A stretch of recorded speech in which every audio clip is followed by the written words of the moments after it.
Vamos lá, gente, meus lindos e minhas lindas. Muito bom dia. Professor Fernando Melo, fofinho, dando para vocês uma revisão básica do que foi o romantismo, tá? Vamos falar sobre o romantismo tanto no aspecto poético como também no aspecto da prosa, fazendo um breve resumo para vocês, para que nenhuma dúvida possa ser maximizada, ok?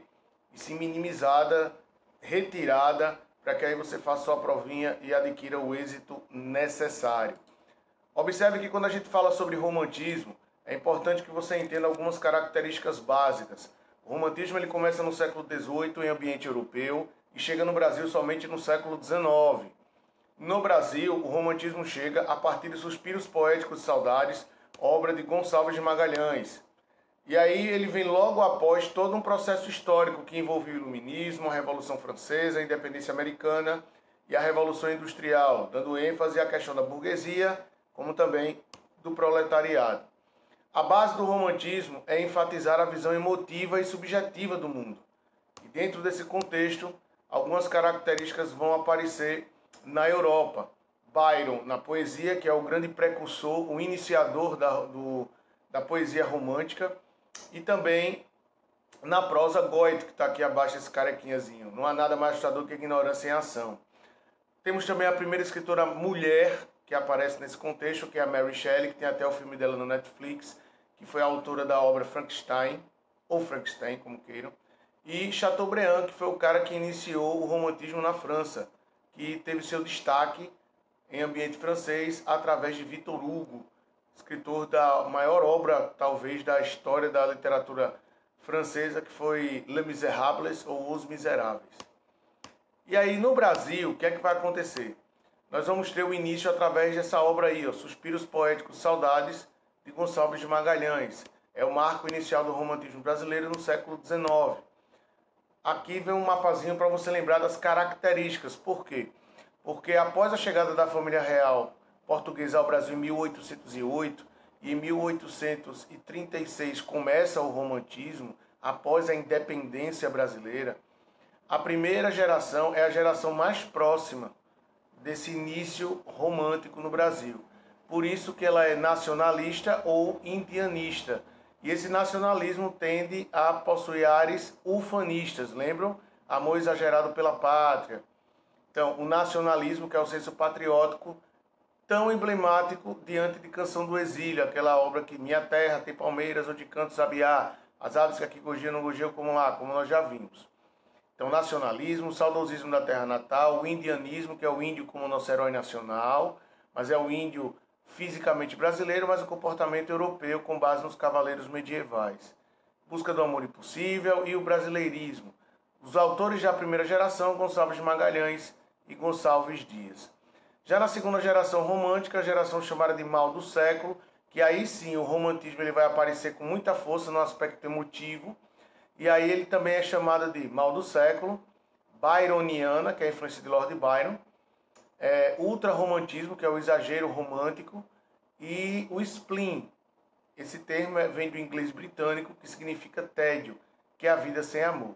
O destaque é dado ao quê? Ao subjetivismo extremo, à visão pessimista, ao sofrimento, à melancolia, à angústia e à tristeza pela ausência amorosa, à idealização da mulher amada, a fuga, o escapismo diante das questões reais para fugir para um mundo de sonhos e a busca pelo suicídio, pela morte, né? Como solução para a problemática sentimental. Autores principais, o principal deles foi Álvares de Azevedo, que escreveu Líria dos 20 anos. Além dele, Casimiro de Abreu, Fagundes Varela e Junqueira Freire. Foram os escritores da segunda geração romântica, chamada Mal do Século. E a terceira geração, que foi a geração mais próxima do realismo, por isso que ela é chamada de poesia social, libertária, condoreira. O condor é um pássaro que representa a liberdade. Então, a liberdade que Castro Alves, que foi o grande escritor dessa terceira geração, ele evidenciou em Navio Negreiro e Vozes da África, coletâneas poéticas que tinham como finalidade ou característica a libertação dos escravos. Castro Alves também falou de amor, mas a terceira geração ficou marcada por ser a geração condoreira ou ugoana. Ugoana vem de Victor Hugo, a liberdade, né? Em excesso. Características gerais do romantismo, como eu já disse a vocês, o egocentrismo, que é o individualismo, o olhar para o eu, o sentimentalismo exagerado, a fuga, que é o escapismo, a liberdade de criação e a supervalorização do amor. E aqui nós temos alguns indícios da primeira geração romântica no Brasil, Gonçalves Dias, que foi o grande escritor, e algumas obras indianistas, como por exemplo Juca Pirama, de Gonçalves Dias. O iniciador do romantismo brasileiro foi Gonçalves de Magalhães. A famosíssima Canção do Exílio, que é a obra nacionalista, a maior poema nacionalista da nossa literatura. E aí vem a segunda geração, que é as características voltadas a todo aquele sofrimento, aquela angústia pela ausência amorosa, o vislumbre pela morte, o suicídio, diga-se de passagem, a autopiedade, a depressão, o masoquismo. E o grande escritor dessa geração foi esse aí, Álvares de Azevedo, que morreu muito novo, com 20 anos e 8 meses, quase 21 anos, né? E morreu virgem, não contemplou, não vivenciou a questão amorosa, diga-se de passagem. E aí é uma poesia cheia de tristeza e de abatimento pela inacessibilidade amorosa. Beleza? Então, galerinha, fiquem espertos, tá?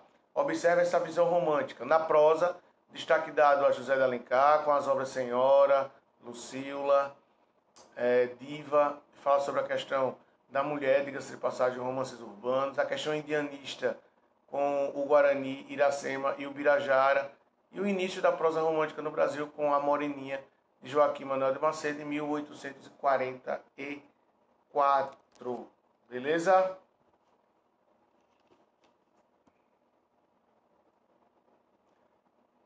Grande abraço, galera. Deus abençoe vocês.